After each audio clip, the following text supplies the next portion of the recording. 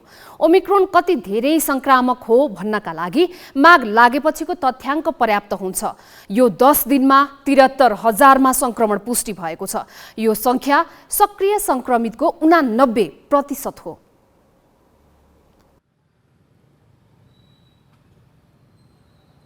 मन्त्रालयले आइतबार नेपालमा अहिले भयावह बनिरहेको महामारीमा ओमिक्रोनको हिस्सा 88% रहेको बताएको थियो। उसले भने झैं अहिले संक्रमित हुनेहरू अधिकांशमा ओमिक्रोनकै लक्षण देखिरहेको छ। ओमिक्रोनले धेरैलाई अस्पताल जान बाध्यता पारेको छैन, तर सावधानी अपनाउनेहरू नै संक्रमण हुनबाट जोगिन सकिरहेका छैनन्। अर्थात् ओमिक्रोन निकै संक्रामक भएको विश्व स्वास्थ्य संगठनको निष्कर्ष नेपालमा माग लागेपछिको 10 दिनमै देखिरहेको छ। पुस 30 सम्म सक्रिय संक्रमितको संख्या 18,000मा सीमित थियो, तर 10 दिनमा त्यो संख्या 82,000 नागिसकेको छ।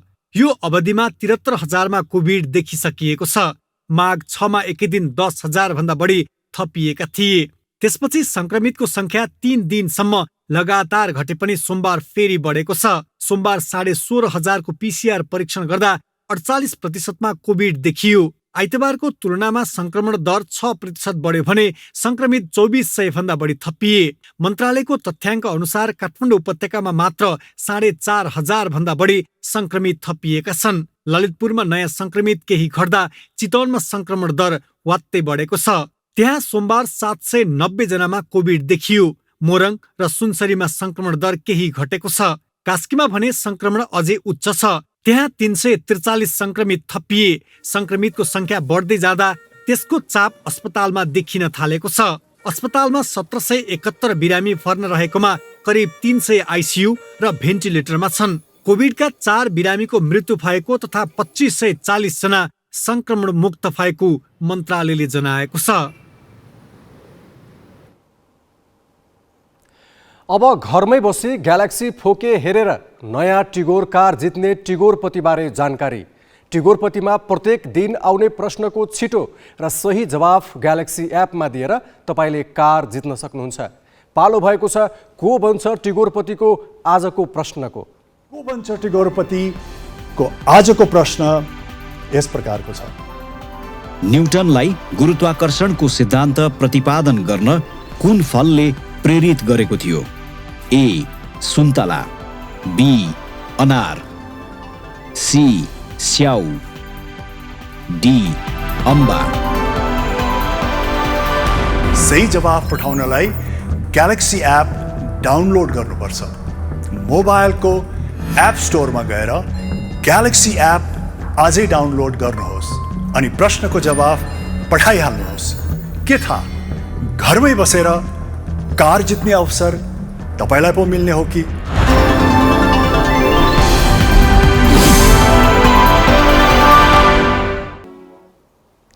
राष्ट्रिय प्रजातन्त्र पार्टीको विधानमा भएका केही विषयलाई लिएर पत्र काटेपछि निर्वाचन आयोग विवादमा तानिएको छ। राप्रपाले सानो दल भनेर आफूमाथि पूर्वाग्रह राखिएको भन्दै राजनीतिक र कानुनी उपचार खोज्ने तयारी थालेको छ। भटाभट निर्वाचन हुने बेलामा आयोगले विधान र झण्डालाई लिएर प्रश्न उठाउनुलाई कानुनका जानकारहरूले पनि सकारात्मक रूपमा लिएका छैनन्। आयोगले 77 साल माघ 7 गते ठ्याक्कै 1 वर्ष भयो, 1 वर्ष अगाडि नै एउटा निर्णय गरेको छ, जसमा चाहिँ नेपालको राष्ट्रिय झण्डा, निशान छाप, राष्ट्रिय फूल, रङ, राष्ट्रिय पन्छी, राष्ट्रिय जनावर, नेपालको नक्सा, राष्ट्रिय पहिचान बोकेका व्यक्तित्वहरूका तस्बिर, यस्ता प्रकारका कुराहरूलाई चाहिँ राजनीतिक दललाई चिन्हको रूपमा प्रयोग गर्न नदिने भन्ने निर्णय छ। निर्वाचन आयोगका सहप्रवक्ता धमलाको कुरा मान्ने हो भने आयोगले 2077 माघमै नेपालको राष्ट्रिय झण्डा, राष्ट्रिय जनावर र राष्ट्रिय फूल लगायतका विषय समावेश तस्बिर वा चिन्ह दलहरूलाई प्रदान नगर्ने र दिइएको भए पुनरावलोकन गर्ने निर्णय भएको थियो। त्यही निर्णयलाई देखाउँदै आयोगले राष्ट्रिय प्रजातन्त्र पार्टीलाई माघ 2 गते झण्डामा रहेको गाई हटाउन पत्र काट्यो। तर त्यही आयोग आफैले पुस 25 गते राष्ट्रिय सभा सदस्य निर्वाचन प्रयोजनका लागि केही नभनी राप्रपा दर्ता गर्यो। उसलाई चुनाव चिन्ह पनि दियो। आयोगले अहिले पत्र काट्नुमा राप्रपाले आफूप्रति पूर्वाग्रह राखिएको मात्र भनेको छैन, अदालत जाने तयारी पनि गरेको छ। कुनै पनि दललाई आस्थाको आधारले प्रतिबन्ध लगाउन पाउने र यस्तो प्रश्न उठाउन पाउने निर्वाचन आयोगलाई अधिकारी छैन, कहीँ पनि छैन र संविधानमा कहीँ पनि नभएको व्यवस्था प्रश्न उठाएर पठाएको छ। हामी निर्वाचन आयोगसँग कुरा पनि गर्छौँ र उसलाई उचित जवाफ पनि दिन्छौँ। राप्रपालाई विधानबाट हटाउन भनिएको पत्रमा गाईको विषय मात्र छैन, राप्रपाको एजेन्डाप्रति पनि आयोगले अंकुश लगाउन खोजेको छ। राप्रपाको विधानको प्रस्तावनाको बुँदा नम्बर 4 मा उल्लेखित सनातन हिन्दू राष्ट्र एवं राज संस्था सहितको प्रजातन्त्रको मान्यता अभिवृद्धि गर्न र कायम गर्न भन्ने वाक्यांश नेपालको संविधानको प्रस्तावना एवं भावनाको प्रतिकूल देखिएकोले सो वाक्यांश हटाउन भनेको छ। यस्तै आयोगले राप्रपालाई काटेको पत्रमा किटान गरिएको धारा 269 को उपधारा 5 मा राजनीतिक दलको नाम, उद्देश्य, चिन्ह वा झण्डा देशको धार्मिक वा सांप्रदायिक एकतामा खलल पार्ने वा देशलाई विखण्डित गर्ने प्रकृतिको देखिए त्यस्ता दल दर्ता नगरिने भनिएको छ। कानूनका जानकार भनी संविधानले विचार तथा अभिव्यक्ति स्वतन्त्रता सुनिश्चित गरेको अवस्थामा कुनै पार्टीलाई उसको पहिचानसँग जोडिएका विषय हटाउन भन्नुलाई आयोगको आलो काँचोपन भन्छन्। राप्रपा भन्ने बित्तिकै गाई चिन्ह हाम्रो पनि दिमागमा आउँछ हैन, किन त्यो त उसको पहिचान नै भइसकेको अवस्था छ। फेरि चिन्हले नै के नै गर्छ र? चिन्ह राख्दाखेरि हैन अहिले आएर पुनरावलोकन गर्ने भन्ने जुन किसिमले चाहिँ निर्वाचन आयोगले भनेको छ त्यो चाहिँ मलाई चाहिँ त्यति ठिक लागिरहेको अवस्थाहरू छैन। दलहरूलाई संविधान र कानूनभित्र राख्नको लागि ताकेता गर्ने जिम्मेवारी अवश्य पनि आयोगको हो, तर उसले पनि दायरा भुल्न मिल्दैन। आयोगको पत्र विरुद्ध राप्रपाले राजनीतिक र कानूनी उपचार खोज्ने निर्णय गरिसकेकाले यो विषय अब कहिले कहाँ पुगेर टुङ्गिन्छ यसै भन्न सकिने अवस्था छैन। सृजना घिमिरे, ग्यालेक्सी 4K, काठमाडौँ।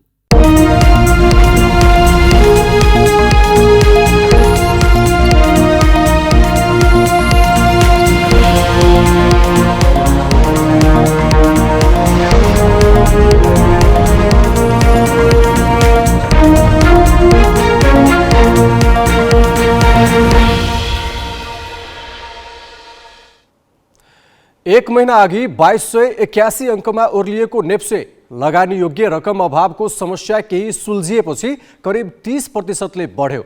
नेप्से बिहिबार 2931 अङ्कमा थियो। प्राविधिक विश्लेषकहरूले बजार अझै माथि जाने आकलन गरेका थिए। शेयर बजारलाई लक्षित गरेर बिहिबार यता नियमनकारी निकायले न कुनै निर्णय लिएका छन् न त सरकारी अधिकारीले त्यसको जनाउ दिएका छन्। त्यसका बावजुद नेप्सेमा आज 100 अङ्कको पहिरो गयो। कारण के हो त? गत साता 2.5% बढेको शेयर बजार यो साताको पहिलो दिन आइतबार 11 अङ्कले घट्यो। सामान्य उतार चढाव बजारमा स्वाभाविक हो, तर सोमबार अस्वाभाविक लाग्ने गरी नेप्से घट्यो। बजार खुलेदेखि नै नेप्से घट्न थालेको थियो। बजार बन्द हुँदा नेप्से 2820 अङ्क कायम भयो। नेप्सेमा 100 अङ्कको गिरावट आयो। 13 वटै समूहले नेप्से ओह्राले। विकास बैंक, जलविद्युत र वित्त समूहको सूचकमा सबैभन्दा धेरै 4.5% को गिरावट आयो। यसरी गिरावट आउनुपर्ने कारण लगानीकर्ताले केही देखेका छैनन्। राष्ट्र बैंकले आयातमा कडाई गरेपछि तथा अर्थ मन्त्रालयले स्थानीय तहको बैंकमा जम्मा भएको बजेटको 80% रकमलाई निक्षेपमा गणना गर्न पाउने निर्णय लिएपछि मङ्सिर 27 मा 2281 अङ्कमा झरेको नेप्से करिब 30% बढिसकेको थियो। प्राविधिक पक्ष विश्लेषणबाट नेप्से अझै बढ्ने देखिएको थियो। घट्नुपर्ने खालका निर्णय नियामकले गरेका थिएनन्। यो अवस्थामा नेप्से अचानक ओह्रालो लागेपछि खास गरी नेपाल राष्ट्र बैंकले आन्तरिक ऋण उठाउने तालिका सार्वजनिक गर्नुलाई एउटा कारण मानिएको छ। राष्ट्र बैंकले आन्तरिक ऋण उठाउन सुरु गरेपछि बैंकहरूमा बिस्तारै सहज बनेको लगानीयोग्य रकम अभाव दोहोरिने र ब्याज दरमा चाप पर्ने भएले नेप्से घटेको विश्लेषण गरिएको छ। यस्तै मङ्सिर 27 मा 2281 अङ्कमा झरे यता नेप्से करिब 30% बढिसकेकाले लगानीकर्ता नाफा सुरक्षित गर्नतिर लाग्दा पनि बजारमा बिक्री चाप परेको विश्लेषकहरूको बुझाइ छ। 185 कम्पनीका लगानीकर्ताको सम्पत्ति घट्दा 2वटा कम्पनीको सेयर मूल्य भने 10% बढेको छ। नेप्सेमा अनुमान नगरिएको गिरावट आए पनि 8 अर्ब 88 करोड 85 लाख रुपैयाँको सेयर किनबेच हुनुलाई भने सकारात्मक मानिएको छ। स्टार खेलाडीले भरिएको मचिन्द्र क्लब आफ्ना महत्त्वपूर्ण 7 खेलाडी बिना आहारा गोल्ड कपका लागि पोखरा पुग्यो। पहिलो रोजाइका खेलाडी राष्ट्रिय टोलीको बन्द प्रशिक्षणमा रहेकाले मचिन्द्रलाई पहिलो खेल त्यति सजिलो नहुने अनुमान थियो। ए डिभिजन लिगमा 15 खेलदेखि अपराजित रहेको मचिन्द्रले आहारा गोल्ड कपमा आज पहिलो रोजाइका खेलाडी नखेलाएको भन्नेलाई ठाउँ नै दिएन। उसले डिफेन्डिङ च्याम्पियन सङ्कटालाई आज 4-1 गोल अन्तरले पन्छायो। 2075 को शीर्ष डिभिजनको लिगमा रेलिगेसन हुन्थ्यो भने मचिन्द्र ए डिभिजनमा नहुन सक्थ्यो। रेलिगेसन बिनाको लिगमा मचिन्द्र 13औं स्थानमा रहँदै 1 अङ्क ऋण बोकेर शीर्ष डिभिजनमै टिकिरह्यो। उसले 2076 मा राष्ट्रिय टोलीका स्टार खेलाडी अनुबन्ध गर्यो। 2075 को सिजनमा 1 खेल मात्र जितेको मचिन्द्रले 2076 मा भने 1 खेल मात्र गुमाउन पुग्यो।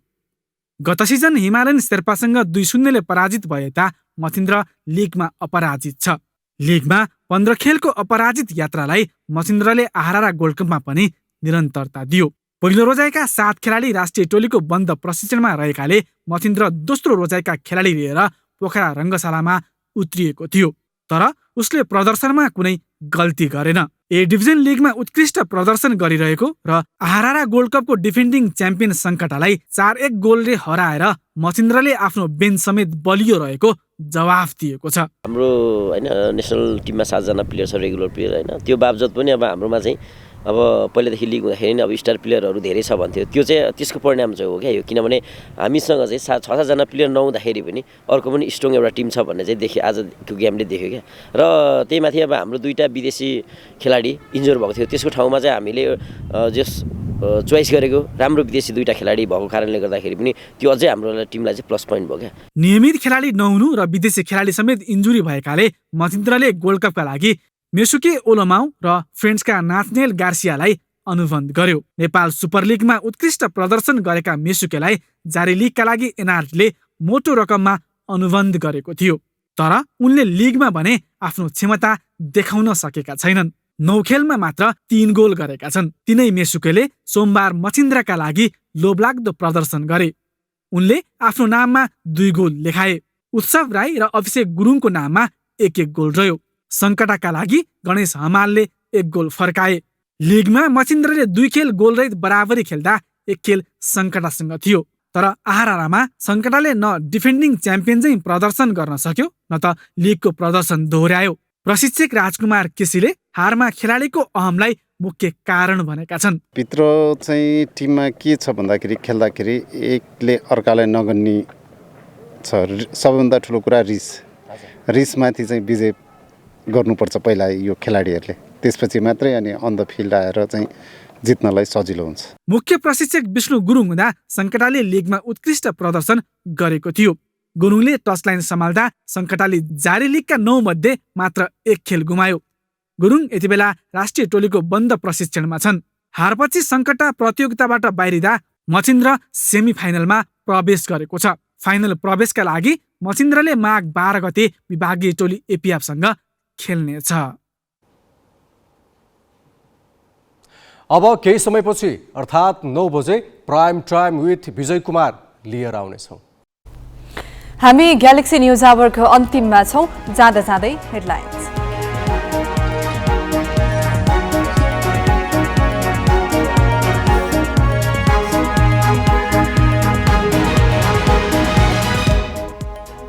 नेपालसँगको व्यापारमा चीनको अस्वाभाविक व्यवहार। उत्तरी नाका 6 वर्षदेखि बन्द, प्राय सीमापार व्यवसाय टाट पल्टिन थाले।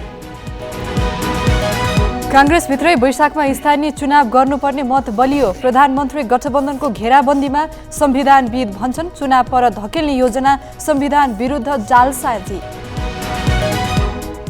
कोरोना संक्रमण उच्च वृद्धि कायमै। आज 8,000 भन्दा बढीमा पुष्टि। 10 दिनमै थपिए 73,000 संक्रमित। शेयर बजारमा आज 100 अङ्कको गिरावट। आन्तरिक ऋण उठाउने राष्ट्र बैङ्कको तालिका र नाफा बुक गर्ने लगानीकर्ताको मानसिकता मुख्य कारण। र मचिन्द्र क्लब 16 खेलदेखि अपराजित। डिफेन्डिङ च्याम्पियन सङ्कटालाई हराउँदै आहारा गोल्ड कपको सेमी फाइनलमा।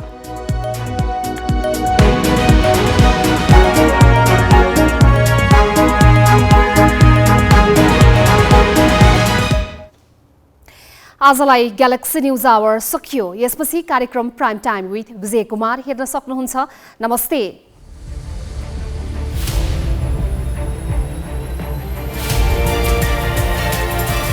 This is Galaxy News Hour live.